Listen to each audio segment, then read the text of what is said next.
Mae dylunio'n rhan bwysig o ddatblygiad eich cynnyrch, ond nid dim ond sut mae eich cynnyrch yn edrych ac yn teimlo sy'n bwysig.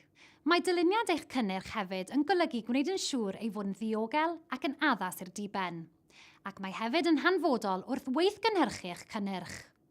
Mae dylunio'n broses eithaf cymhleth, ac oherwydd hynny, mae'n bosib y byddwch chi'n gwneud y gwaith dylunio'n fewnol.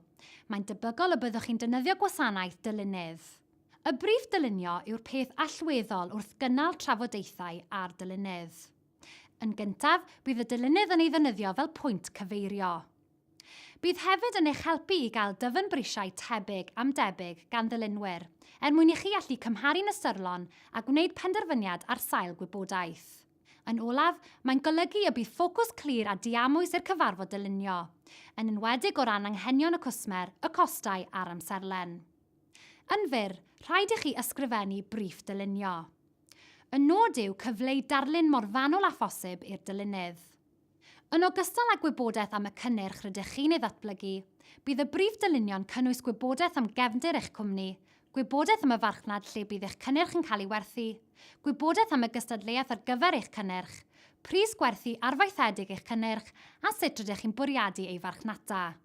Byddwch hefyd am gynnwys canlyniadau gwaith a wnaed yn ystod cam datblygu cysyniad a dadansoddi busnes eich prosiect. Bydd hyn wedi rhoi atebion i chi i gwestiynau fel: ydych cynnyrch neu'ch gwasanaeth yn datrys problem? Ydy hyn yn broblem go iawn neu'n broblem ymddangosiadol? Ydy hon yn eitem mae'n rhaid ei chael neu y byddai'n neis ei chael yn unig? Pam fydd y cwsmer yn prynu'r cynnyrch neu'r gwasanaeth? Beth yw'r pwynt gwerthu unigryw, neu'r USP? Mae pob rhan o'r briff dylunio'n bwysig ac mae'n helpu'r dylunydd i ddeall yn iawn beth rydych chi am ei gyflawni.